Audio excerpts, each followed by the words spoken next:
Herkese merhaba arkadaşlar. Kanalıma hoş geldiniz. Yepyeni bir videoyla yine sizlerleyiz.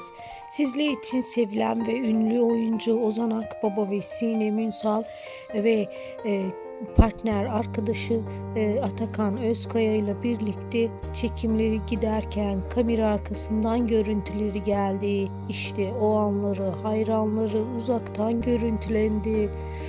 Konakta çekimler devam ederken Ozan Akbaba, Sinem Ünsal'ın kamera arkası görüntüleri gelmeye devam ediyor. İşte konaktan uzak görüntü çeken hayran tarafından gelen bu görüntüleri sizler için anında paylaşmak istediğim, sahnenin güzelliğiyle dikkat çeken Ozan Akbaba ve Sinem Ünsal'dan muhteşem kamera arkası görüntüleri, yepyeni paylaşımları sizler için getirmeye devam ediyorum.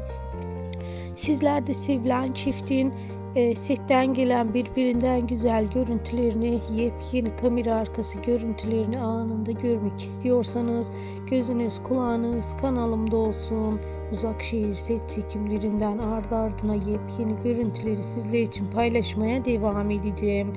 İşte Ozan Akbaba ve Sinem Ünsal'dan da birbirinden güzel kareler kanalımda bulunmaktadır.